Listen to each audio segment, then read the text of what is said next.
Seigneur règne sur l'esprit. Le Seigneur règne sur les forces.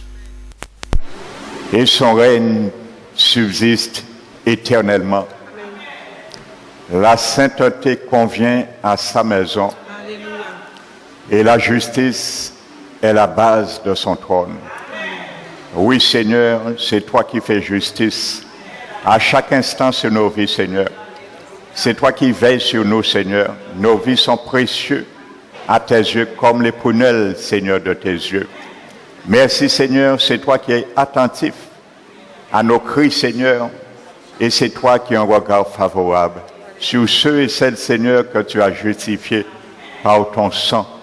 C'est pour cela, ce matin, Seigneur, nous te demandons, Seigneur, de permettre, Seigneur, par ta grâce, que nous puissions, Seigneur, être attentifs à ta parole. Dispose nos cœurs, Seigneur, que tout esprit de sommeil, tout esprit de distraction soit banni, chassé dans ce lieu, au nom de Jésus-Christ de Nazareth. Que tout démon qui sont mécontents de ta gloire dans ce lieu soit chassé ce matin, au nom de Jésus-Christ de Nazareth. Satan, tu es lié ce matin dans ce lieu. Tu ne peux rien contre cette œuvre. Ton pouvoir est affaibli contre cette œuvre. Et tu es en dessous de nos pieds ce matin. Nous le proclamons au nom de Jésus-Christ de Nazareth. Seigneur, merci mon Dieu d'être ton instrument que tu as choisi encore ce matin. Que ton onction repose sur moi afin que ta parole sorte dans ma bouche, Seigneur, par la puissance et l'autorité de ton Esprit Saint, Seigneur. Merci pour tout. Nous t'élevons, nous te glorifions au nom de Jésus-Christ. Amen. Alléluia. Asseyez-vous, frères et sœurs. Je salue fraternellement ceux et celles que je n'avais pas salués. Donc soyez tous les bienvenus dans la présence de notre Dieu. Amen. Donc nous allons continuer la troisième partie sur le thème, l'enseignement sur la Trinité. Amen.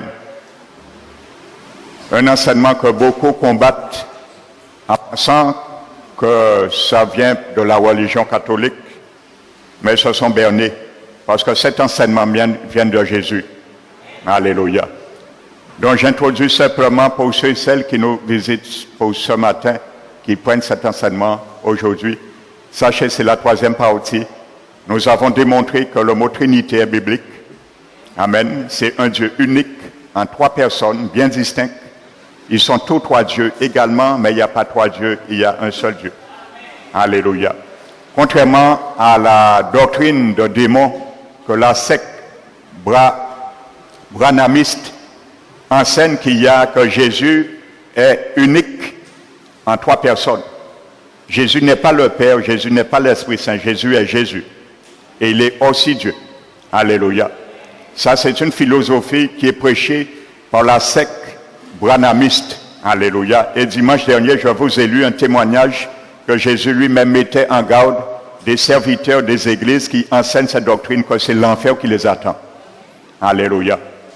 Amen. Car il y a des églises aujourd'hui, et je disais dimanche dernier, il y a même un pasteur, je ne vais pas nommer son nom, qui prêche cette doctrine à la radio, qu'il fasse attention. Et prière, moi, qui répand, c'est avant il mort, devant bon Dieu, parce en enfer qu'il est. Alléluia. Amen. Donc nous avions vu dimanche dernier, dans la parole de Dieu, que Jésus est Dieu, d'une manière incontestable. Amen. Alléluia. Personne ne peut réfuter ce fait. C'est la Bible qui le dit, c'est pas moi. Alléluia. Et avant de venir sur l'exégèse, je vous avais promis sur Colossiens 1. Amen. Nous allons prendre encore deux passages. Apocalypse 4, qui parle de notre Seigneur Jésus-Christ en tant que Dieu. Dans Apocalypse chapitre 4 et le verset 11.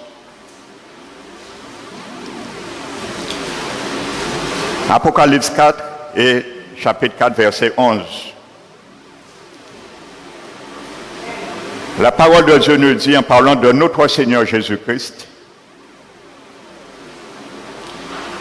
tu es digne, notre Seigneur et notre Dieu. Il s'appelle Seigneur et il s'appelle Dieu. Et ailleurs, dans Éphésiens, la Bible nous dit, il y a un seul Dieu, aussi un seul Seigneur. Or, Jésus s'appelle Dieu et Seigneur. Et nous savons le seul Seigneur, c'est Jésus. Amen. Donc, voyez bien, il s'appelle aussi, il est aussi Dieu. Amen. Il est marqué ailleurs qu'il y a un seul Dieu. Amen. Et Jésus s'appelle Dieu. Donc, c'est une équation, je sais, comme je l'expliquais, qui n'est pas facile à saisir.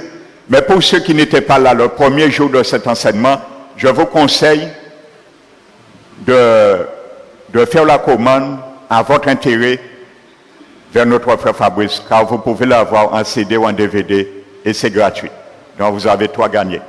L'image que j'avais prise avec la famille Zuba, une fois que cette image est restée dans notre mémoire, le reste devient simple à comprendre. Amen. Donc nous allons continuer. La Bible dit, tu es dit, notre Seigneur et notre Dieu, de recevoir la gloire, l'honneur et la puissance, car tu as créé toutes choses, et c'est par ta volonté qu'elles existent et qu'elles ont été créées. Jésus-Christ. Et nous allons le voir aujourd'hui, dans le livre de Colossiens, que c'est Jésus qui a tout créé. Alléluia. Alors si pas te dire qui j'ai été fait créer ça. Amen. Mais nous allons prendre les quelques versets qui a été l'introduction de ma prière ce matin dans Hébreux le chapitre 1. Hébreux chapitre 1. Hébreux chapitre 1, à partir du verset 7, en parlant toujours de notre Seigneur Jésus-Christ. La Bible dit de plus, il dit des anges, il fait de ces gens des esprits et de ses serviteurs une flamme de feu. Mais il a dit au Fils, écoutez bien pour ne pas dire, c'est Pasteur Emmanuel qui dit ça. Parce que Pasteur Emmanuel pas dit n'importe quoi, si cher là. Il a dit ça, il a lu en Bible là. Alléluia. Amen. Mais il a dit au Fils, le Père, Dieu le Père. Écoutez bien ce qu'il dit au Fils qui est Jésus-Christ de Nazareth. Ton trône, ô Dieu, à Jésus, le Père s'adresse là. Hein? Alléluia. Dans quelle Bible le mot Dieu là est marqué avec un D minuscule? Si quelqu'un a cette Bible, levez la main. Dans la seule Bible, vous allez trouver le D minuscule, c'est dans le monde nouveau. La Bible des témoins Jéhovah. Parce qu'il y a une affaire avec Jésus. En passant quand Jésus fait yo, mais il ne veut pas tant parler de Jésus. Mais c'est Jésus qui est jugé un jour, face à face, si vous n'avez pas repenti. Alléluia. Vous n'allez pas trouver un D minuscule lorsqu'il s'agit de Jésus en tant que Dieu. Parce que pas ni dédié, ni un seul Dieu. Alléluia. Et si Dieu est Dieu complètement, alors non, il y a un D majuscule. Alléluia. Ton trône, ô Dieu, est éternel. Le sceptre de ton règne est un sceptre d'équité, justice, droiture. Amen. L'équité, ça veut dire qu'il ne conteste pas jamais, mais il ne considère pas comme innocent le coupable. C'est ça que ça veut dire, l'équité. Le jour qui viendra juger, ce sera 20 verges de fer. Et il n'y aura pas de compromission et ni de faveur pour quiconque. Parce que la base, ce sera que disait ma parole. Amen. C'est tout ce que Jésus connaîtra. Que disait ma parole. Il ne va pas recevoir aucune excuse. La religion m'a dit, le pasteur m'a dit, le prêtre m'a dit, quoi que ce soit. Que disait ma parole. L'équité. Alléluia. Le sceptre de ton règne est l'équité, la droiture et la justice. Amen. Tu as aimé la justice et tu as haï l'iniquité. Parce que le diable a essayé de présenter lorsqu'il était sur terre, un plateau parfois de facilité. Et comme aujourd'hui le diable nous présente un plateau de facilité et parfois nous mangeons dans ça. Nous quoi manger un plateau à diable bien souvent en tant qu'enfant du Seigneur. Amen. Parce que nous ne voulons pas garder l'objectif, la vocation et l'élection dans laquelle nous sommes appelés à marcher d'une manière digne. Que la porte, elle est étroite et resserrée pour aller au ciel. Amen. Donc parfois le diable nous fait oublier ça. Il nous présente un plateau de facilité. Et il dit encore, toi Seigneur, maintenant il s'appelle aussi Seigneur. Tu as au commencement fondé la terre. Et les cieux sont l'ouvrage de tes mains. Ils périront, mais toi tu subsistes. Amen. Donc il est éternel. Et c'est un Dieu qui est éternel. Ils vieilliront tous comme un vêtement. Tu les rouleras, la terre et les cieux, comme un manteau, et ils seront changés. Mais toi, tu restes le même, et tes années ne finiront point. Alléluia. Pourquoi la Bible dit là que le Seigneur un jour va rouler comme un manteau les cieux et la terre? La Bible dit dans l'épître de Pierre, la terre et les cieux passeront un jour comme fracas. Alléluia. Parce qu'elle est réservée à cette terre et les cieux qui a été souillés par le péché de Satan au ciel, par le feu. C'est pour ça que la Bible dit, ils seront roulés. Et la Bible dit, on voit la terre et les cieux rouler, disparaître comme un rouleau. Alléluia. Et ensuite, de nouvelles cieux et de nouvelles terres seront mises. Parce que le Seigneur, pendant toute la dispensation que le monde a connue, il a loué 7 dispensations à la terre. Alléluia. Ça, je vais expliquer ça dans l'enseignement que je porterai sur l'événement de la fin. Dieu a loué à la terre 7 dispensations depuis Adam. À chaque fois, c'était sa miséricorde qui triomphait de son jugement. Mais arrivé à 7 lavages, bon Dieu dit, il ne peut pas laver terre là encore en 8e fois. Il est déchiré. Amen. C'est pour cela la Bible dit que tu vas le rouler comme un manteau et ils vieilliront comme un vêtement. Si Dieu t'a lavé en 8e fois, il pas t'exhiber. Alors la 8e fois, le Seigneur va détruire. Il péquait dans la 8e dispensation. Alléluia. Il va le détruire par le feu. Et après, nous connaîtrons le renouvellement de toutes choses. Alléluia. Et on vivra éternellement avec notre Seigneur. Maintenant, nous allons prendre le livre de Colossiens 2, chapitre 1. Alléluia. Colossiens chapitre 1.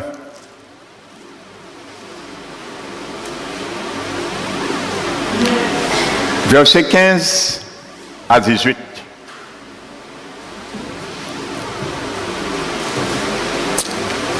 Colossiens 1, verset 15 à 18. Il s'agit de Jésus-Christ également là. Le Fils est l'image du Dieu invisible, le premier-né, non le premier créé. Je souligne, il y a une différence entre né et créé. Jésus n'a pas été créé comme encore l'ancien témoin Jéhovah. Amen. J'attaque pas la personne, j'attaque la doctrine de démon. Et que quelqu'un soit content pas, ça m'est égal. C'est le mandat que Jésus m'a donné. Parce que si aujourd'hui, ma mère qui est là aujourd'hui, elle est sauvée, si on te fait sentiment et religion, doctrine démoniaque de la religion catholique, ça n'a fait été un jour. Mais j'ai eu le courage un jour de venir, par la grâce du Seigneur, lui dire, maman, le Seigneur m'a demandé de te dire des choses que je ne t'ai jamais dit. Et si tu es un monde peut-être plus fervent catholique, c'était lui. Elle était sincère dans son erreur, mais ce n'était pas la vérité. Il était en affaire là. Ici, il était mort. Alléluia. Alors, on n'a pas fait sentiment, ni doctrine, ni catholique, ni témoin Jéhovah, ni adventiste, ni quoi que ce soit. Alléluia. Ce que Dieu me demande de dire, je le dirai. Alléluia. Qui ne tué moi pas en qui dit. Alléluia. Parce que Dieu m'a mandaté pour cela. Et je ne vais pas changer de mandat pour quiconque. Alléluia.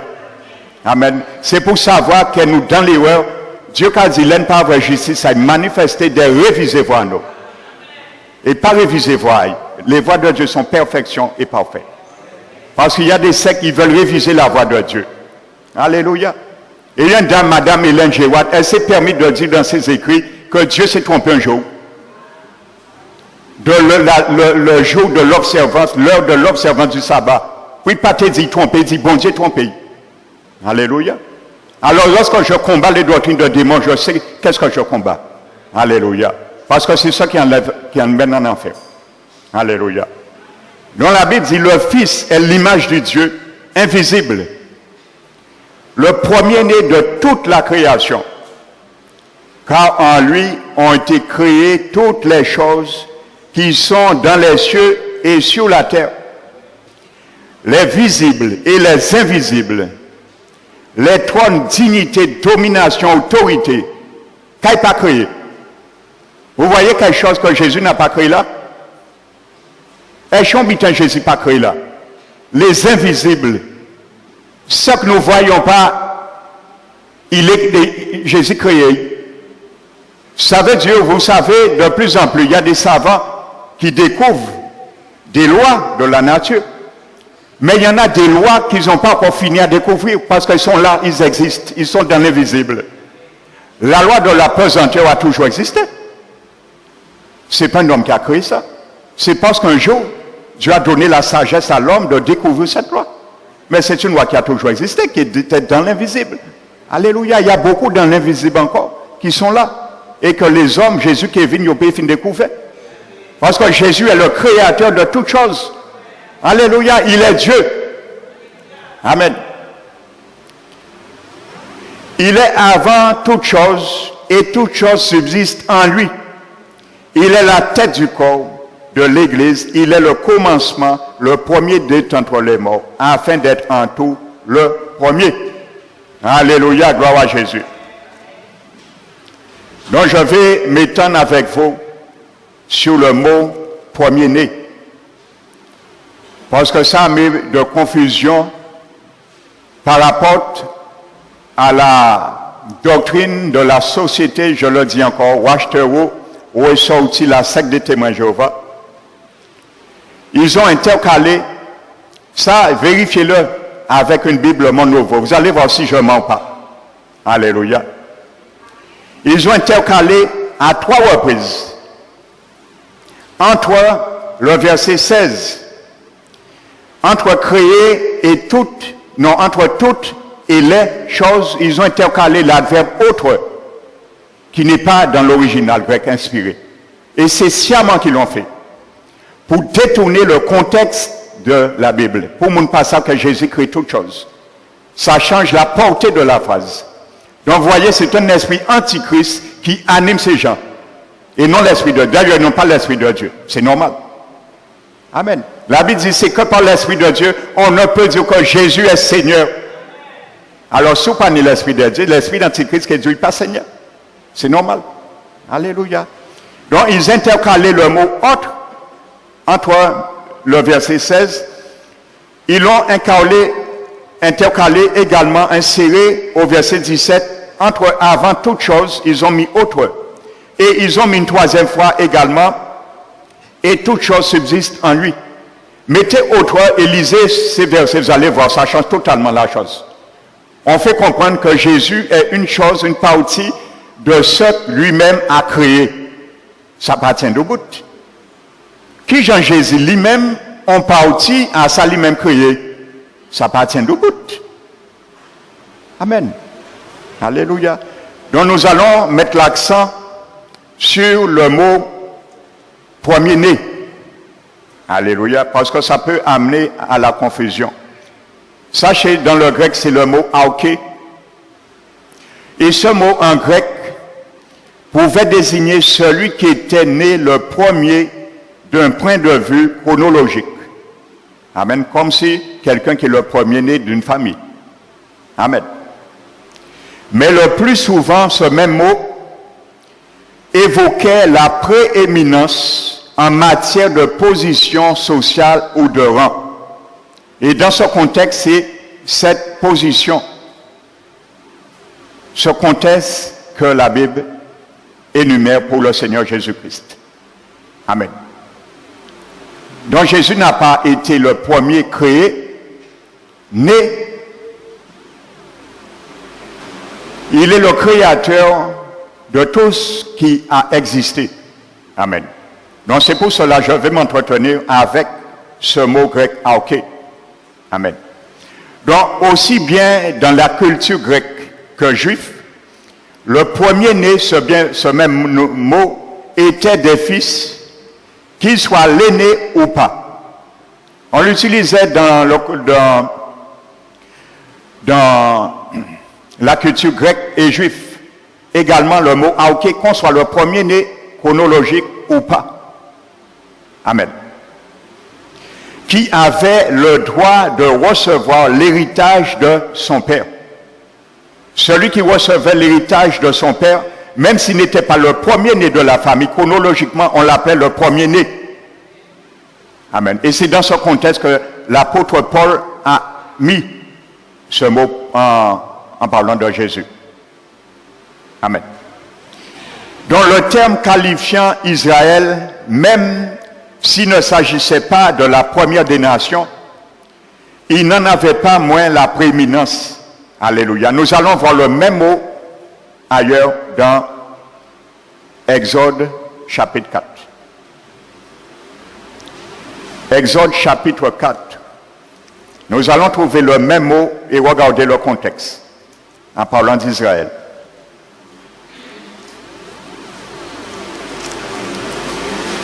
Verset 22.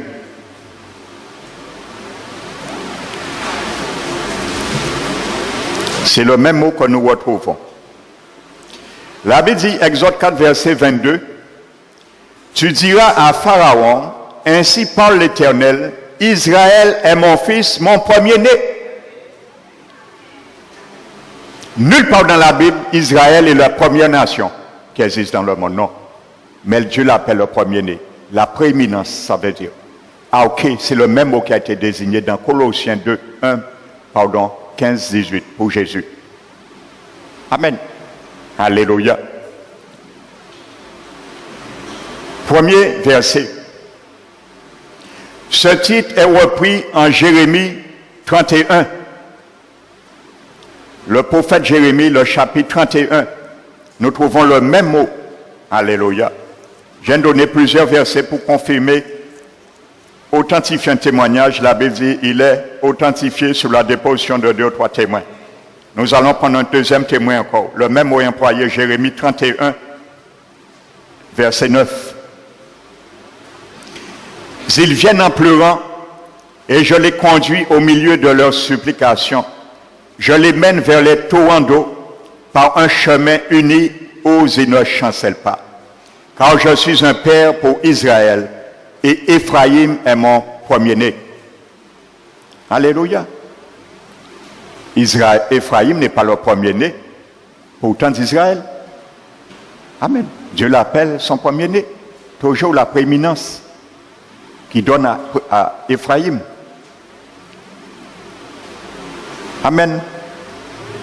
Dans aucun de ces versets, passages, n'est contenu l'idée que Dieu a donné naissance à Israël. Il n'est pas géniteur à eux. Donc, bon Dieu n'est pas géniteur à Jésus. Quand Dieu appelle Dieu le Père de Jésus, ça rentre uniquement dans le cadre, et quand Jésus appelle Dieu son Père, ça rentre uniquement dans le cadre de l'incarnation, c'est tout. Dans l'incarnation. Amen. Donc il a fait de ce peuple celui qui lui est le plus cher parmi les nations. C'est tout ce que ça veut dire. Et dernier verset, prenons le psaume 89. Le psaume 89.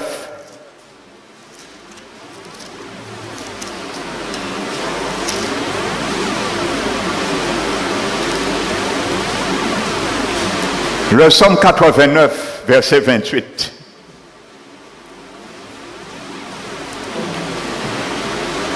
Et moi, je ferai de lui le premier-né, le plus élevé des rois de la terre. en parlant du roi David. Amen. Le premier-né veut dire le plus élevé de la terre. C'est ça que ça veut dire le mot arché. Mais non chronologiquement. Amen. C'est ça que ça veut dire le mot premier-né dans Colossiens, en parlant de Jésus. Donc j'ai pris 3 versets et il y en a d'autres qui ne sont pas exhaustifs. Alléluia. Comme je vais vous expliquer en finalité, en conclusion dans cet enseignement sur la Trinité, que dans tout l'Ancien Testament, il est mentionné, je vous disais que l'auteur des 5 premiers livres, le Pentateuque, que Moïse est l'auteur, il mentionne 500 fois le mot Elohim, ça veut dire Dieu avec un X, qui prouve que Dieu, dans sa pluralité, est vraiment un Dieu en plusieurs personnes. Et chaque fois que Moïse emploie le mot Elohim, 500 fois, les 500 verbes est au singulier. Donc ça prouve bien une seule unicité, un Dieu est au singulier, mais il y a 3 personnes bien distinctes. Le mot Elohim, parce que le singulier c'est le Eloah. Eh bien également dans l'Ancien Testament, 7000 fois, ça pèse 7000 fois, nous allons trouver le mot Yahvé, qui veut dire je suis éternel, en parlant de Dieu. 7000 fois. Amen. Et je vais vous montrer l'origine du mot Jéhovah. Comment le mot Jéhovah est venu. Et on a commencé à prononcer ce mot en 1200. Alléluia. Or, le témoin Jéhovah ne trouve nulle part ce nom dans l'Ancien Testament. C'est à partir de l'an 1200 que le mot Jéhovah a été prononcé. Et je vais vous expliquer l'origine du mot, comment les rabbins juifs ont intercalé les voyelles du mot Adonai et Elohim ensemble et ça a donné Jéhovah. Amen. Jéhovah veut dire éternel, veut dire Yahvé. Et il n'y a rien de mal à appeler Jésus Dieu, Jéhovah. Mais c'est pour contredire la thèse des témoins Jéhovah en pensant que c'est eux qui ont amené ce nom et il n'y a qu'à sauver. Mais il faut être vraiment stupide. Permettez-moi le mot, mais il faut être vraiment, laisser le diable nous prendre pour un imbécile. De comprendre qu'il y a uniquement du seul confessé non à Jéhovah nous qui sauver. C'est laisser le diable prendre nous vraiment pour un imbécile. C'est vraiment le mot, hein. Ou quand nous confessons non à Jéhovah, il n'y a qu'à sauver, mais ça t'est bête, Satan même t'est sauvé. Du seul faisant, ils confessent Jéhovah, ils ont sauvé. C'est là leur doctrine de leur salut, ils ont sauvé. Ah non, ne faisons pas le diable nous prendre pour des imbéciles, mes amis. Ah non, si monde même à 3 ans, qu'à comprendre ça. Alléluia, il faut vraiment être aveuglé à une dimension pour comprendre et se laisser berner comme ça. Amen. Donc je vais vous donner, parce que c'est important de le savoir, d'où vient le mot Jéhovah. Amen. Mais je le répète, il n'y a rien de mal. Amen. C'est pour vous montrer que ce n'est pas les témoins Jéhovah qui ont amené ce mot, simplement. Mais le mot Jéhovah, je l'appelle, je le nomme parce que Jésus s'appelle Jéhovah. Alléluia. Également, Yahvé et Jéhovah, c'est la même chose. Amen. Donc, à part yo qui mène, yo à côté plaque là. Parce que nulle part dans l'Ancien Testament, le mot Jéhovah n'existe pas. Il est mentionné Yahvé 7000 fois. Amen.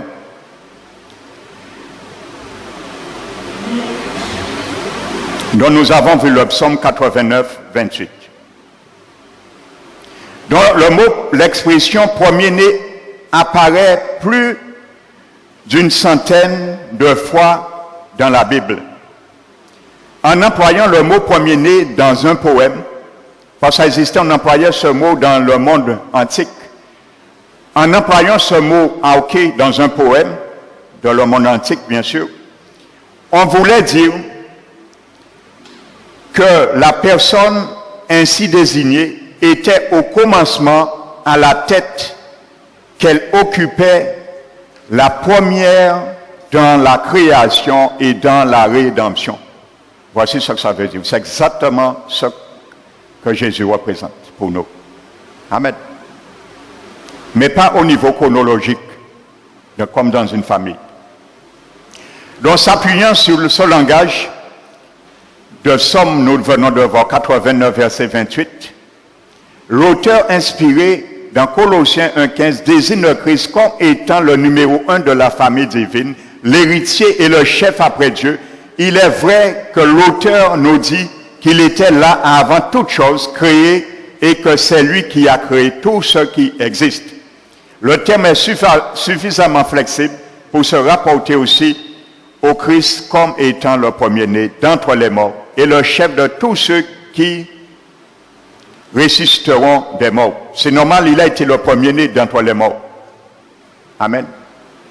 Et il vit éternellement. Il ne mourra plus. Amen. C'est le premier-né. Et Paul a dit que lors de la résurrection des corps des chrétiens, il y aura plusieurs rangs. Jésus comme prémisse, le premier. Ensuite, ceux qui l'attendent lors de son avènement. Amen. Ce sera nous, le deuxième rang. Le deuxième rang de la première résurrection, c'est nous les chrétiens. Amen.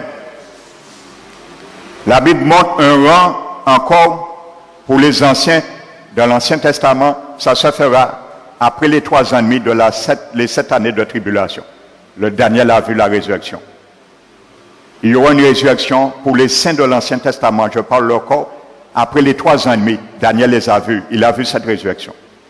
Donc il y a plusieurs rangs. Tous les chrétiens ne ressuscitent, tous les sauvés ne ressuscitent pas un seul coup. Jésus le premier. Deuxième rang, nous les chrétiens, le jour de l'avènement du Seigneur. Et Apocalypse nous donne décrit un nombre de rangs également. Tous les chrétiens ne ressuscitent pas. Tous les sauvés du moins. Car tous les chrétiens vont ressusciter. Mais tous les sauvés, non. Il y a plusieurs rangs. C'est Dieu qui a décidé comme ça. Nous nous inclinons. Alléluia. Depuis nous sauver, c'est ça qui est important, frères et sœurs. Peu importe le rang, nous serons ce qui importe d'être sauvés et d'être parmi ce rang. Parce que si nous partons dans le rang de la première résurrection, nous serons dans le rang de la deuxième résurrection. Parce qu'il y a 2 résurrections, je le souligne. Il y a 2 résurrections. Comprenons bien ça. La Bible parle de 2 résurrections. Il parle d'une première résurrection, ça s'appelle la résurrection d'entre les morts. Parce que c'est parmi les morts, certains ressuscitent d'entre les morts. Jésus a été ressuscité d'entre les morts.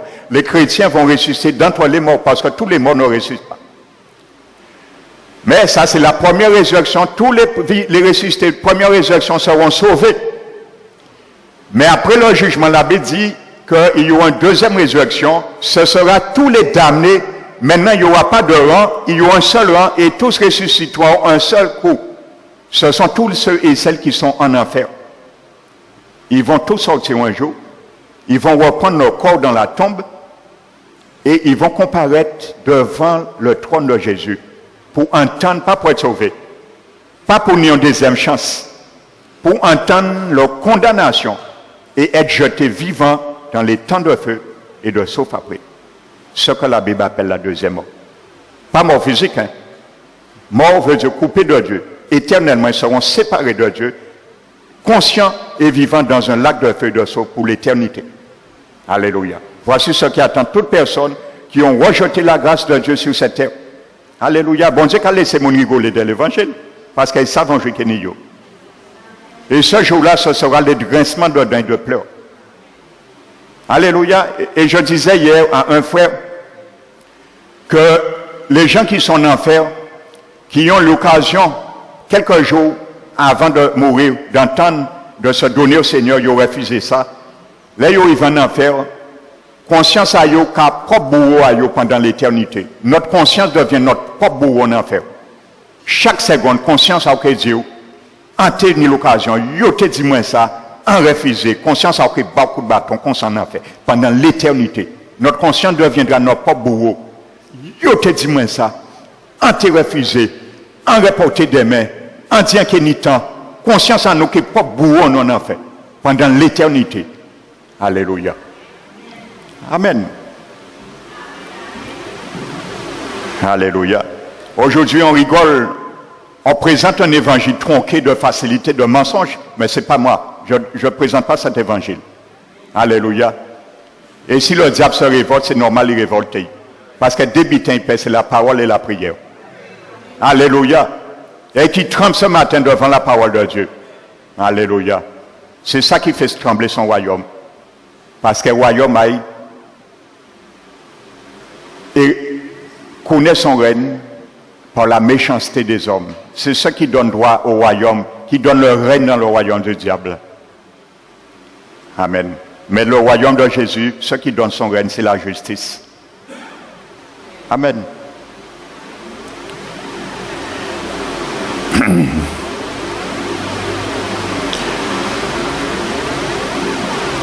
Donc je continue.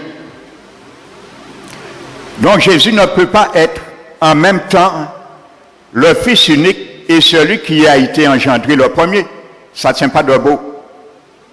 Christ ne peut pas avoir été créé tout en étant le créateur de toutes choses. Ça ne tient pas debout non plus.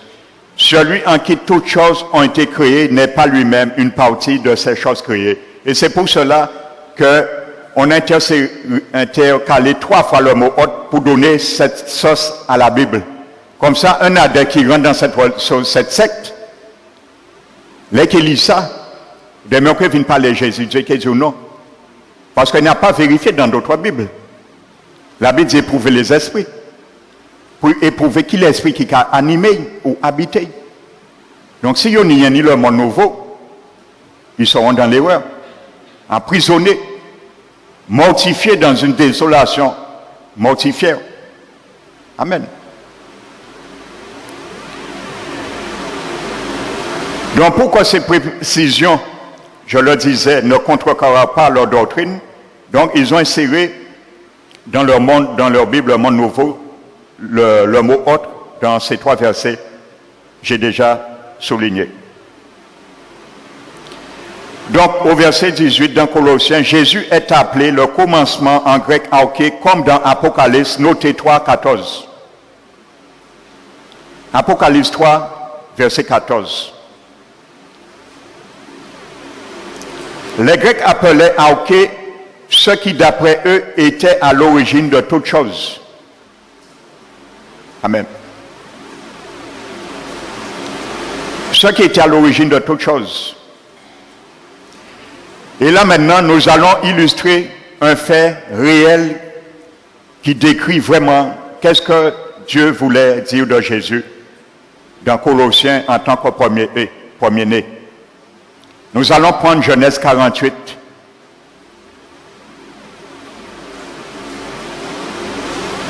Et nous allons voir que le Père, le grand-père le père de Jacob, plutôt, va désigner comme premier-né celui qui est le second. Et nous allons voir une histoire réelle et authentique. Exactement la même chose. Amen. Donc prenons Genèse 48.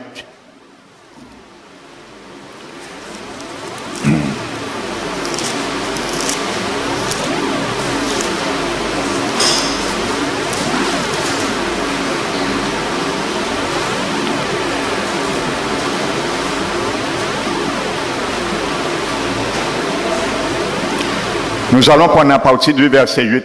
Je vais demander 4 frères de venir vers moi pour illustrer ceci. 4 frères.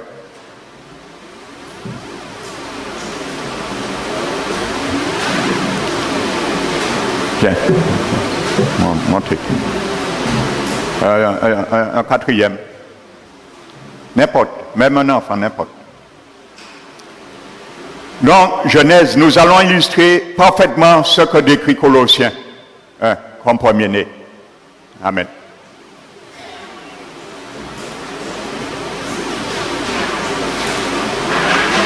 Donc, Genèse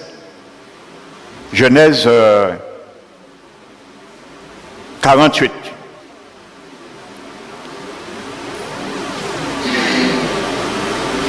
Donc, voici Israël, Jacob. Alléluia. Israël. Le père de Joseph. Joseph. Voici Éphraïm, l'enfant de Joseph. Et Manassé, l'enfant de Joseph. Donc Manassé est le premier-né chronologique. Éphraïm, le cadet chronologique. Amen. C'est ce que décrit, notez Genèse 41. Amen. Dans Genèse 41, il est bien spécifié que Éphraïm est le premier-né. Et que Manassé, le premier-né, et Éphraïm, le deuxième, le cadet. Au verset 8, Israël regarda les fils de Joseph, verset 8, et dit, qui sont ceux-ci? Joseph répondit à son père, ce sont mes fils que Dieu m'a donnés ici. Israël dit, faites-les, je te prie, approchez de moi pour que je les bénisse. Il faut savoir, à l'époque, lorsque les patriarches attribuaient la bénédiction sur leur progéniture, ça se faisait toujours de la main droite, l'imposition des mains de la main droite. Et la bénédiction, en principe, était attribuée au fils premier-né.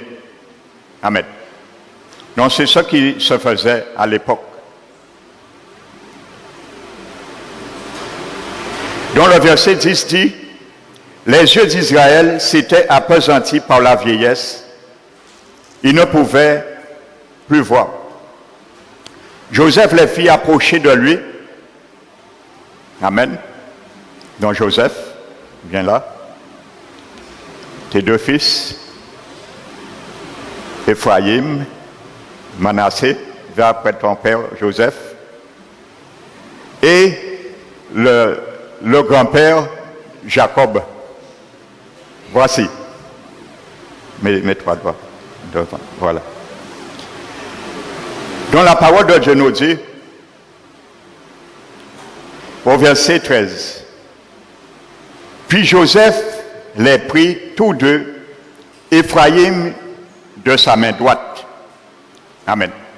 Donc Joseph prend Éphraïm de sa main droite et le met à la gauche d'Israël. Amen. Mets Éphraïm de ta main droite. Non. Et Joseph prend Éphraïm de sa main droite et il le met à la gauche de, voilà, son père Jacob. Alléluia.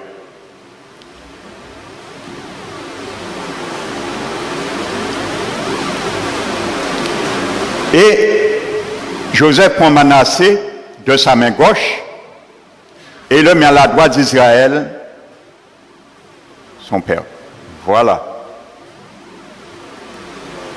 Donc, là, voilà, tourne-toi, ton grand-père va te bénir, voilà, voilà. Je vous décris le scénario, comment ça se décrit. Amen. Et Joseph surveille pour la bénédiction de ses deux fils.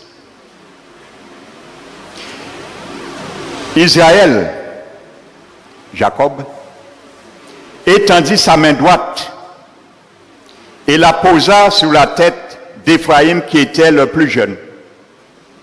Vas-y. Et il posa sa main gauche sur la tête de Manassé qui ce fut avec intention qu'il posa ses mains ici, car Manassé était le premier-né. Alléluia. Vous voyez ce qui s'est passé? Israël a croisé ses bras. Parce que normalement, la bénédiction revenait à Manassé, le premier-né qui était à sa droite. Mais Israël a décidé autrement. Non seulement le premier-né chronologique, mais il va désigner au niveau prééminence l'héritage que le cadet Éphraïm sera payé pour lui le premier-né. Il a croisé les bras. C'est exactement ça que c'est fait. Alléluia. Donc la Bible nous dit ensuite,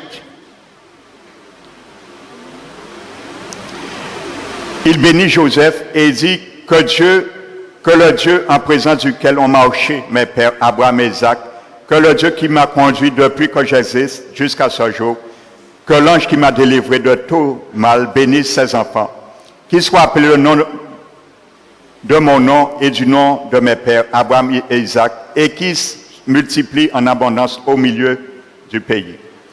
Joseph vit avec déplaisir que son père posait sa main droite sur la tête d'Éphraïm. C'est normal parce que normalement c'était sur la main de Manassé qui devait le faire. Il saisit la main de son père, le détourna de dessus la tête d'Éphraïm et le dirigea sur celle de Manassé. Et Joseph dit à son père, « Pas ainsi, mon fils, mon père, car celui-ci est le premier-né. Pose ta main droite sur sa tête. » Son père refusa et dit, « Je le sais, mon fils, je le sais. » Israël dit à Joseph, son fils, « Je le sais, mon fils, je le sais. » Lui aussi deviendra un peuple. Lui aussi sera grand, mais son frère cadet sera plus grand que lui. Et sa postérité deviendra une multitude de nations. La Bible dit au verset 20, il est béni en ce jour-là et dit, c'est par toi Israël bénira en disant que Dieu te traite comme Éphraïm et comme Manassé. Et il mit Éphraïm avant Manassé. Alléluia. C'est exactement ce que ça représente. Nous avons vu un scénario. La Bible appelle Manassé le premier-né chronologique de la famille. Mais son grand-père l'a appelé le premier-né au niveau prééminence. Le mot Aoké. Alléluia. Ça n'a rien à voir avec l'ordre chronologique. C'est exactement ce que l'apôtre Paul nous explique pour le Seigneur Jésus-Christ. Jésus n'a pas été créé, ni premier fils, quoi que ce soit. Il est le créateur et dans Colossiens, il est désigné comme celui qui a la prééminence de tout. Alléluia. Amen. Donc voilà, frères et sœurs. Maintenant, nous allons voir maintenant la troisième personne de la Trinité qui s'appelle Dieu. Il s'appelle Seigneur. Il est une personne. Je pense que même parmi nous, ça va ébranler même notre entendement. Moi, je sais, il y a beaucoup de chrétiens qui savent que l'Esprit de Dieu leur habite, mais ils ne savent pas que l'Esprit de Dieu est une personne. Et à savoir, l'Esprit de Dieu est une personne, qu'il est Dieu également. C'est la troisième personne du Dieu unique en toi. C'est la troisième personne de la Trinité, le Saint-Esprit. C'est ça que nous allons voir. Alléluia. Et je leur dis, ce n'est pas moi qui va dire quoi que ce soit, c'est la Bible qui va leur confirmer que l'Esprit est une personne. Il n'est pas une force impersonnifiée, il n'est pas une chose, il n'est pas une puissance. En lui habite corporellement toute la puissance, oui. Mais il n'est pas une puissance, il n'est pas une chose, il est une personne, la troisième personne divine, et il s'appelle aussi Dieu. Amen. Et nous allons le voir. Amen. N'oubliez pas, je vous avais expliqué, je vais donner aussi la dernière partie, également sur le mariage juif. Amen. N'oubliez pas, je vous avais dit qu'à l'époque, le père envoyait chercher l'épouse de son fils et il se servait parfois d'un agent exécutant. Nous avions vu que l'agent exécutant pour Abraham, c'était Eliezer.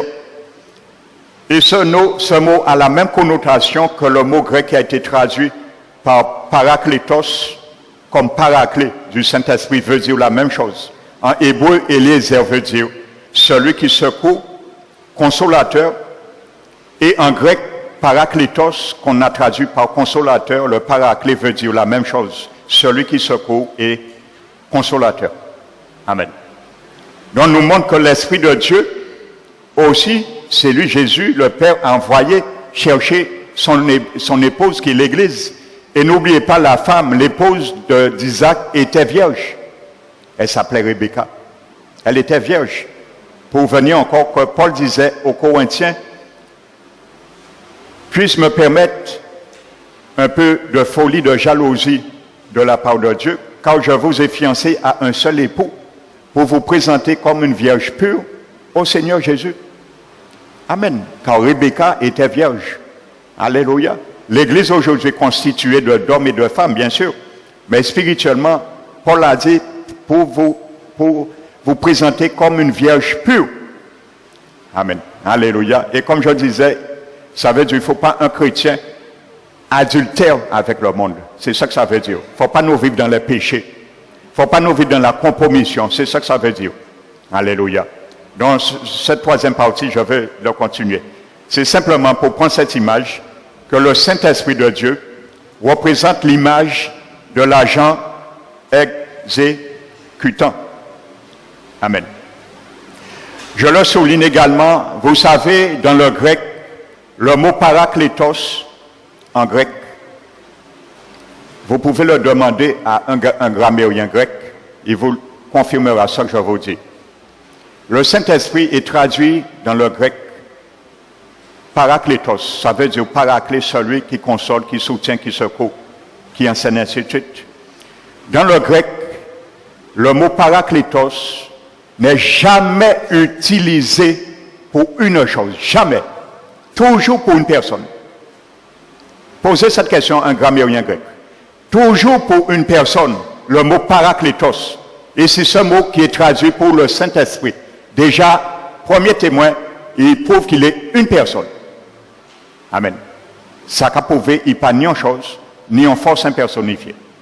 Il est une personne. Donc ce mot est toujours employé pour une personne.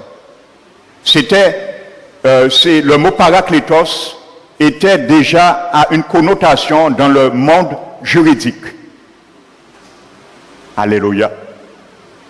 C'était quelqu'un qui assistait un accusé pour l'apporter une aide juridique. Donc déjà ce mot représente bien, couvre bien l'œuvre du Saint-Esprit qui est là pour établir un réquisitoire.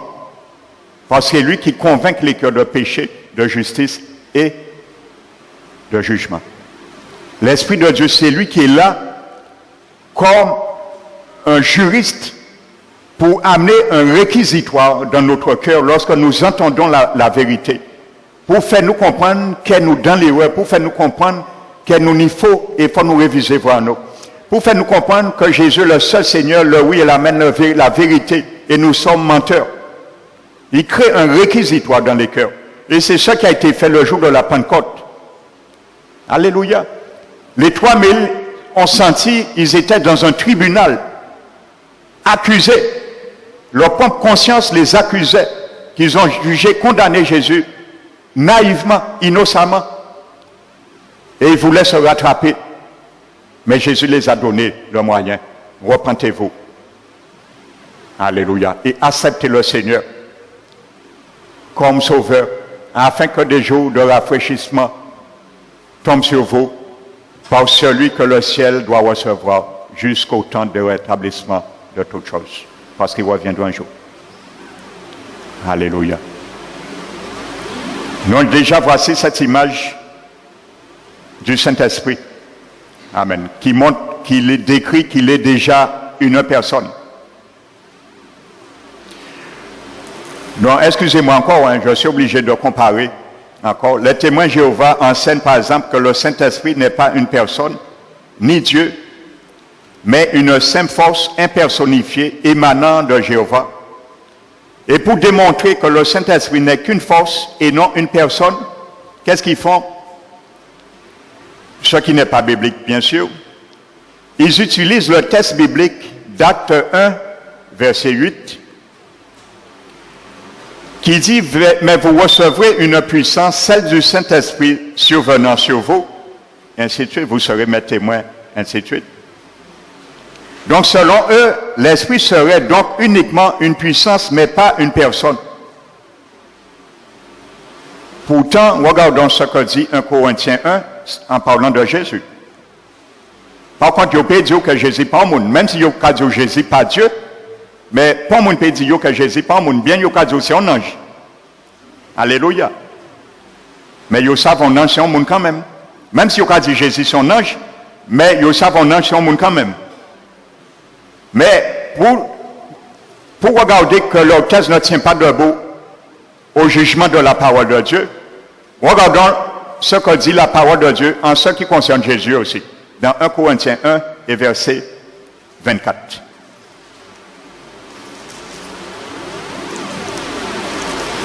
En parlant de Jésus, nous, verset 23, nous prêchons Christ crucifié, et scandale pour les Juifs et folie pour les païens, mais puissance de Dieu et sagesse de Dieu. Jésus est appelé puissance de Dieu et sagesse de Dieu. Il fallait dire aussi que Jésus n'est pas une personne. Parce que la Bible l'appelle puissance et sagesse de Dieu. Amen. Il faut dire aussi Jésus pas en personne, ils sont forcément personnifiés. Parce qu'il n'y a qu'à crier puissance et sagesse de Dieu. Alléluia. Donc l'orchestre ne tient pas debout à l'examen de la parole de Dieu.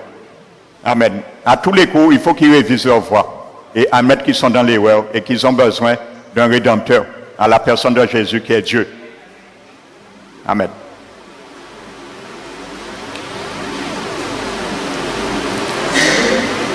Donc, maintenant, toujours le Saint-Esprit.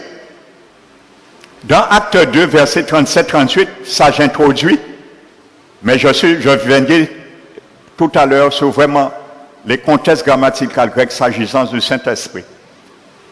Je le souligne. Vous savez, dans Acte 2, verset 37-38, lorsque l'apôtre Pierre disait que chacun de vous, repentez-vous et que chacun de vous soit baptisé au nom du Seigneur Jésus par rapport à cause du pardon des péchés, et vous recevrez le don du Saint-Esprit.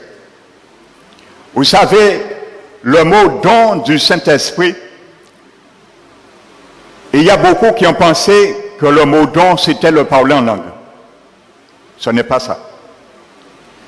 Déjà, dans ce verset, dans le grec,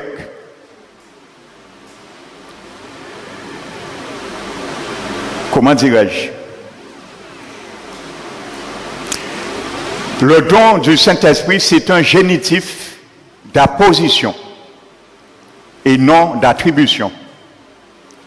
Ça veut dire que si c'était le don du parler en langue que Dieu distribuait, c'était dans le grec un génitif d'attribution.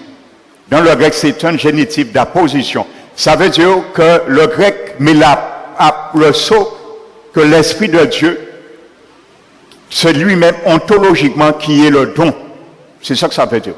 Le don que Dieu donne, l'Esprit est lui-même le don que Dieu donne. C'est un génitif d'apposition dans le grec. Et non d'attribution comme dans 1 Corinthiens 12, que l'Esprit de Dieu distribue des dons. Ça, c'est un génitif d'attribution. Amen. Mais je viens sur le mot don.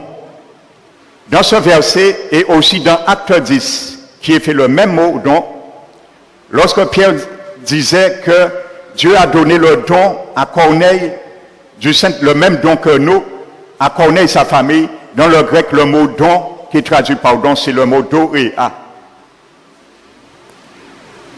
Doéa en grec est utilisé uniquement pour deux personnes dans le grec, le mot doéa. Uniquement pour Jésus-Christ et deuxièmement pour l'Esprit de Dieu. Amen. Jamais pour une chose. Les dons, il y a un autre mot qui parle des dons, des manifestations du Saint-Esprit, qui est pneumatica. Dans le grec, le mot doéa et pneumatica ne sont jamais interchangeables. Alléluia. Ils ne sont jamais interchangeables. Amen. Donc ça prouve bien que le don, c'est l'Esprit de Dieu lui-même, l'ontologiquement, la personne qui habite le chrétien. Amen. Donc doéa prouve déjà que l'Esprit de Dieu est une personne. Car ce mot doéa est utilisé uniquement pour Jésus et pour le Saint-Esprit. Et il y a 5 mots qui est traduit pour don dans le grec, c'est doéa, domata. On le trouve dans Éphésiens 4, lorsque Paul dit que Jésus a fait des dons aux hommes, c'est le mot domata. Ça veut dire en grec, les dons, ce sont des personnes. Alléluia. Domata, à la personne des apôtres, des prophètes, des évangélistes, des docteurs et des pasteurs. C'est ça que ça le mot domata. Les dons, ce sont des personnes. Il a fait à son église comme don. Mais ce n'est pas doéa. Doéa, c'est pour deux personnes divines, contrairement à domata. Alléluia. Et il y a charismata qui est dans 1 Corinthiens 12, les manifestations que l'Esprit distribue, comme le don de guérison, parole de sagesse, ainsi de suite. Il y a un autre mot qui est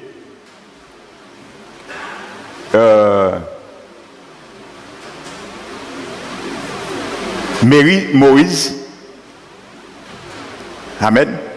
Et on le trouve dans le livre des Hébreux, que Dieu confirme sa parole par les manifestations du Saint-Esprit, ainsi de suite.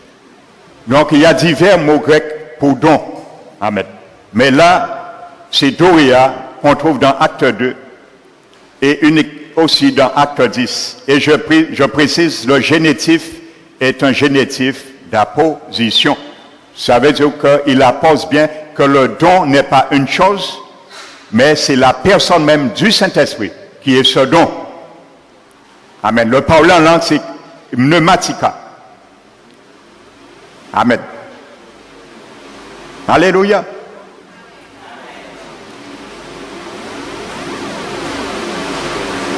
Donc nous allons ébaucher aujourd'hui et continuer dimanche sur maintenant la personnalité avant de montrer qu'il est Dieu. Je vais vous démontrer la personnalité avant du Saint-Esprit de Dieu. Donc c'est ça que nous allons voir en première, la personnalité du Saint-Esprit. Nous avons vu le Père est une personne, il est Dieu. Nous avons vu Jésus est une personne, il est Dieu. Nous allons voir l'Esprit est une personne et il est Dieu aussi. À ce moment, vous serez obligé d'admettre qu'il y a vraiment un Dieu en trois personnes et qu'il n'y a pas une doctrine de démon. Alléluia. Donc prenons l'évangile de Jean, chapitre 16 et verset 7. Jean 16 et le verset 7.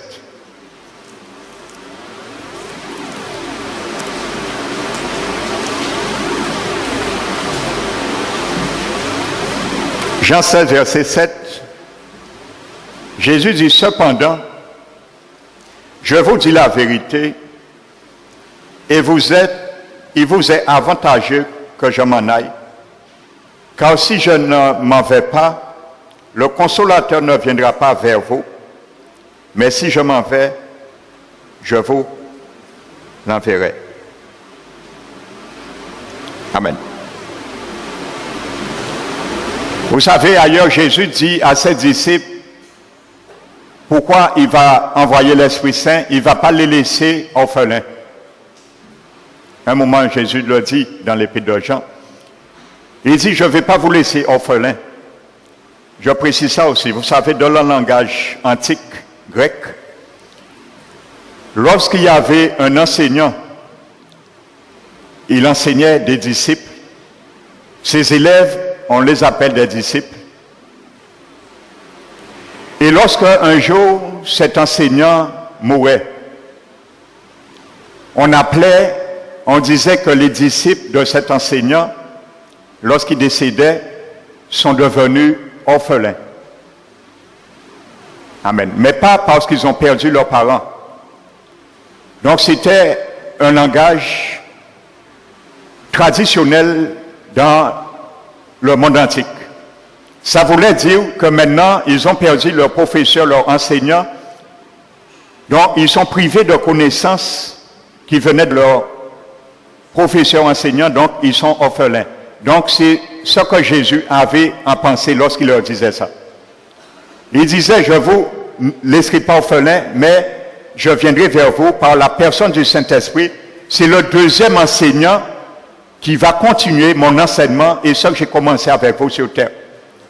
Donc ça prouve implicitement, Jésus disait que l'Esprit de Dieu est vraiment une personne en tant qu'un enseignant. Amen. Parce qu'une table, une chose ne peut pas enseigner. Une chose n'a pas des oreilles. Qui j'ai qui enseigné?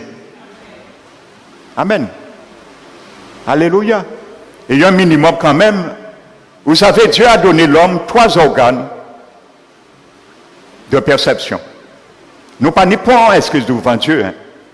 Dieu a donné, loué l'homme, doté l'homme de 3 organes de perception des choses. Nous pas ni pour excuse. Qui nous chrétiens, qui nous pas chrétiens. Il a donné à l'homme, premier organe de perception, son cerveau. Le cerveau se trouve dans son corps physique. Il a doté l'homme d'un deuxième organe de perception par son intelligence qui se trouve dans son âme. Et un troisième organe de perception par son intuition qui se trouve dans son esprit. Alors qui, en esprit, amano et corno, nous n'y organe de perception pour connaître les choses. Alléluia. Et pour chercher à comprendre et connaître les choses. Alléluia. Donc il y a quand même un minimum. Parce que Dieu n'a pas laissé les Écritures compliquées. Amen. Il y a des contextes, il faut aller chercher dans le grec et l'hébreu, oui. Amen. Mais il y a des versets, nous n'avons pas besoin ni grec ni hébreu hein, pour comprendre qu'il y a marqué. Si la Bible dit nous Jésus, Dieu, nous pas ni à changer. C'est quoi un point? Amen. Oui et amen, un point c'est tout, quand Jésus est Dieu. Nous n'avons pas besoin de grec et hébreu pour ça. Alléluia. Nous sommes d'accord ou pas? Alléluia. Donc il y a un minimum. Alors qui j'en demande des bon Dieu, esquisse devant le jugement? Non. Alléluia.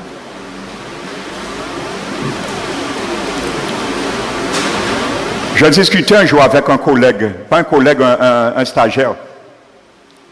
Un stagiaire. Il était ancien témoin Jéhovah, il était qu'enseigné. On était en train de dépanner à un moment donné et c'était au KFC, une chambre froide négative. Et à un moment donné, il était 13 heures, le responsable nous a proposé à manger un moment. Donc on mangeait. Et on avait longuement déjà discuté parce qu'il a travaillé longuement avec moi. Aujourd'hui, il est professionnel, il a son entreprise aujourd'hui. Et je lui ai dit, bon, il est en désaccord avec l'histoire que l'Esprit de Dieu est une personne. Et ce jour, je lui ai dit, je vais leur prouver 2 versets seulement.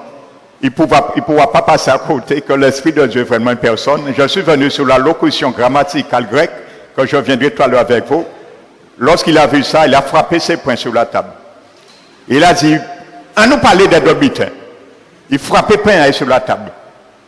Parce qu'il n'a pas été fait ni devant ni derrière. Il trouvait piégé dans des versets là ça. Il n'y avait pas de commentaire à faire. Il frappait point de rage d'apprendre que l'Esprit de Dieu est Dieu et ils sont personne. Alléluia. Vous ne pensez pas son esprit, c'est l'Esprit de Dieu qui anime ces personnes, c'est un esprit d'antichrist. Il y aura la vérité. Alléluia. Amen. Et si je insiste sur ça, c'est pour vous avertir parce que je sais de quoi je parle. Je les reçois chez moi avec amour pour s'éclairer. Mais il n'y a pas assez confus parce qu'il y a envie d'après convaincre moi dans hérésie démoniaque. Dieu les fait grâce de savoir la vérité. Il ferme, il tourne le dos à cette grâce. Ils ne savent pas que c'est grâce que Dieu les fait pour changer de mentalité. Mais ils ont aimé là. Ils ont aimé jouk là. Alléluia. Ils ironisent. Ils ont parlé de l'enfer, ils ont ironisé. C'est pour ça, dimanche, je vous ai lu un article que Jésus montrait 7 jeunes. Tous les témoins de Jéhovah qui sont morts sur terre sont en enfer aujourd'hui. Et si en enfer, ils ont besoin de venir en évangéliste. Dit Jésus, permets-moi à citer, dit témoin de Jéhovah, que Jésus est Dieu et l'enfer réel. N'attends pas quand tu sois en enfer pour admettre que l'enfer est réel. Admets-le maintenant que la Bible en parle. Et parle aux gens que l'enfer est réel. N'attends pas d'aller en enfer pour savoir que l'enfer est réel. Il est trop tard. En enfer, il n'y a ni repentance ni pardon. C'est le moment favorable pour la dire. Au jour du salut, je t'ai secouru. Au jour favorable, je t'ai exaucé. Aujourd'hui, le temps favorable. Aujourd'hui, le temps du salut. C'est aujourd'hui. Pas les non en enfer. La Bible dit cherchez Dieu pendant qu'il s'y trouve. Invoquez-le pendant qu'il est prêt. Alléluia. Il y a un jour, on ne pourra plus invoquer Dieu. Il y a un jour, on ne pourra plus le trouver. Alléluia. Amen. Gloire au Seigneur. Donc, pour conclure ce matin, je vous disais dans Jean 16, verset 7, Jésus disait, il faut que c'est plus avantageux que je m'en aille. Parce que l'Esprit de Dieu était avec eux, parmi eux, à la personne de Jésus, qui était habité par l'Esprit, et l'œuvre du Saint-Esprit qui les environnait. Mais Jésus a dit, c'est plus avantageux que je m'en aille, parce que lorsque je m'en irai, je vais l'envoyer. Il viendra vers vous. Amen. Il viendra vers vous. Et il sera en vous. Qu'est-ce qui est plus avantageux? L'Esprit est à l'extérieur de nous ou il est à l'intérieur de nous? À l'intérieur de nous. Parce que quand l'Esprit est à l'intérieur de moi, à l'intérieur de toi, mon frère, ma soeur, ton esprit devient l'arche de l'Alliance. Et quand ton esprit devient l'arche de l'Alliance, tu n'as pas besoin ni des anneaux, ni des barres de cuivre, donc, pour le transporter. Il devient l'arche ambulant, sur toi-même, tu le transportes où que tu vas. L'arche de l'Alliance est dans notre esprit, c'est là Jésus, l'Esprit de Dieu est. L'arche de l'Alliance, tu portes l'arche de l'Alliance, partout où tu vas, il te précède, il me précède. Alléluia. Donc il est plus avantageux que Jésus s'en allait. Il a envoyé l'Esprit Saint et qui vit maintenant en nous. Amen. Et c'est ce mot que je vous disais, paraklétos. Ça s'emploie dans le domaine légal et désigne la personne qui vient apporter son secours à un individu engagé dans un procès. C'est dans ce contexte, premièrement, qu'on employait dans comment dirais-je, dans la société grecque, le mot paraklétos. Jamais pour une chose. C'était quelqu'un qui était là pour soutenir quelqu'un, apporter son secours, quelqu'un qui était engagé dans un procès. Comme aujourd'hui, il y a un avocat qui nous accompagne dans un procès. Amen. Il est traduit par avocat dans 1 Jean 2 et le chapitre 1, verset 1. C'est pour ça qu'il est traduit par avocat parfois. Parce que c'est vraiment son sens premier, avocat. Amen. Comment une chose peut être un avocat de quelqu'un? Si pas parler, qui vient qui défend nous? Si Jésus voyons, on chose en les mains, il ne peut pas parler, qui vient qui défend moi? Qui vient qui intercède en faveur en moi? Des fois, l'on passe à ça, moi, demander bon Dieu, dans prière en moi. La Bible dit, parfois, dans notre faiblesse, nous ne savons pas quoi demander à Dieu. Mais l'Esprit Saint intercède dans notre faveur par des soupirs inexprimables. C'est un monde qui a fait ça. Alléluia, une chose peut faire ça. Alléluia, l'Esprit est une personne. Amen. Il a dit, celui qui connaît la pensée de Dieu, la pensée des cœurs, c'est selon Dieu qu'il intercède en notre faveur. Alléluia. Donc ce texte elle exprime bien le sens essentiel juridique du terme. Et pour finir ce matin, étymologiquement, paraklétos désigne celui qui est appelé à côté de quelqu'un. C'est ça que ça veut dire le mot paraklétos, étymologiquement. Être appelé à côté de quelqu'un. C'est ça que ça veut dire. Paraklétos. Être appelé à côté de quelqu'un. Qui prouve bien c'est une personne.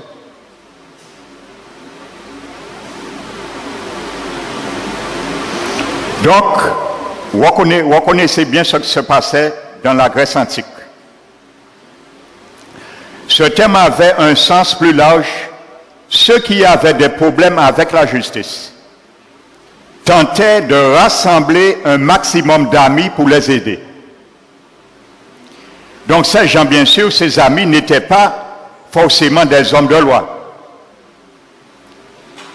Donc pour être appelé paraclet, il leur suffisait de se présenter au tribunal et de dire simplement, du seul fait d'un groupe de personnes d'amis se présentaient au tribunal et de dire, ils étaient considérés comme un paraclet. Ce mot qui est traduit paraklétos en grec pour l'Esprit de Dieu. Il suffisait de dire ceci. Je n'étais pas là. Lors des faits, bien sûr mon ami a fait, je n'ai donc pas vu ce qui est arrivé, mais je connais mon ami et je sais qu'il n'aurait jamais fait cela. C'était pour susciter la sympathie du juge. Simplement. De dire ça, ce groupe était considéré comme un paraclet. Celui qui assistait quelqu'un qui était dans un procès. Amen. Il était comme un paraclétos. Donc Jésus envoyait l'Esprit Saint pour ça aussi. Pour nous assister à chaque fois. Pour nous assister, pour nous dire, non mon fils, ma fille, ne dis pas ça. Tu ne peux plus parler comme ça. Non mon fils, ma fille, ne fais pas ça. Tu ne peux plus agir comme ça. Non mon fils, ma fille, ne regarde plus d'un regard hautain ton frère, ta soeur dans l'église. Non mon fils, ma fille, ne critique plus ton frère, ta soeur. Non mon fils, ma fille, tu ne peux plus vivre dans l'amertume, dans le non-pardon dans l'église contre ton frère, ta soeur. Ça c'était le monde. Mais je suis en toi aujourd'hui. Tu as la capacité de pardonner. Par-dessus tout, car tu as mon amour agapé en toi. Voici le langage du paraclétos qui nous habite aujourd'hui. Alléluia. Non, mon frère, ma soeur, ma fille, mon fils, tu ne peux plus faire de rivalité, de clan dans l'église. Parce que Jésus a payé pour cela. Il m'a envoyé pour détruire ses œuvres dans ta nature pécheresse, la chair qui t'environne encore. Je suis là pour cela. Il est à côté de nous chaque instant pour nous aider. Mais il nous dit aussi, mais ça, ce n'est pas moi qui le ferai pour toi. C'est toi qui dois faire par moi, par ma puissance que je te délivre, mourir les œuvres de la chair. Je ne le ferai pas pour toi. Et nous le disons aussi. Alléluia. Par la Bible dit dans Romains 8, si vous faites mourir les œuvres de la chair, par l'esprit, vous vivrez. Mais il ne dit pas l'esprit va le faire pour moi. Parce qu'il nous donne le moyen, parce que l'esprit a toute la capacité de nous donner le moyen de le faire. Nous avons l'acquisition de marcher totalement dans les voies du Seigneur. Malgré notre faiblesse et notre imperfection. Amen. Parce que c'est l'Esprit de Dieu qui est là pour cela. Jésus l'a envoyé rétablir toutes choses. La première chose, il fait mettre les meubles dehors. Parce que les meubles, c'est Satan qui t'a occupé ces meubles-là, ça, encore en nous. Être en nous plutôt. Notre esprit, notre âme et notre corps. C'est pour cela la Bible dit, ayant cette espérance, purifions-nous contre toute souillure de la chair de l'esprit. Il y a un processus. L'esprit, le jour qu'il vient, il vient pour déménager les œuvres du diable qui nous a enrôlés toute notre vie. Changer notre conception. Jésus a dit, rétablira toutes choses. Et quand commence à mettre les vieux meubles dehors, amertume sortie à casa en moins. Rivalité sortie à casa en moins. Jésus voit moi pour ça. Rétablir toutes choses. Quand sorti en case là. Alléluia. Haine sorti en case là. Incrédulité, doute. Alléluia. Il est venu pour ça. Hein. Jésus l'a envoyé, hein, son charpentier, comme Jésus lui-même. Il est venu rétablir toutes choses. Et si nous ne voulons pas accepter la seigneurie du Saint-Esprit Jésus envoyé sur nous, nous qui pète salut en nous. Parce qu'il vient pour ça. Il vient pour corriger nous. Il vient pour faire nous marcher derrière. La Bible dit marcher par l'Esprit. Et je le répète, le mot grec est traduit par le verbe marcher dans ce verset veut dire comme c'est un terme militaire. Ça veut dire on voit une seule personne. Il ne faut pas nous aller à côté, ni à gauche, ni à droite du Saint-Esprit. Nous derrière, il est le chef. Et nous le suivons. Alléluia. Si nous dit de faire ça, il ne faut pas nous faire ça. Il faut nous rattraper le pas à l'armée. Alléluia. Si nous dit de parler ainsi, il faut nous parler ainsi. Si nous dit d'écouter ainsi, il faut nous écouter ainsi. Si nous dit d'agir ainsi, nous devons agir ainsi. Parce que nous marchons derrière le Saint-Esprit. Marchez par l'Esprit. Et vous n'accomplirez pas les œuvres de la chair. Allez, pourquoi nous accomplissons les œuvres de la chair aujourd'hui? C'est parce que nous ne pas marcher selon l'Esprit, nous ne pas marcher selon Amano. Un point, c'est tout. Les choses sont claires avec Dieu. Alléluia. Donc que le Seigneur nous bénisse. Et nous allons venir dimanche, bibliquement, voir la personnalité et la divinité du Saint-Esprit. Amen. Nous allons nous mettre debout, frères et sœurs, pour remercier notre Seigneur.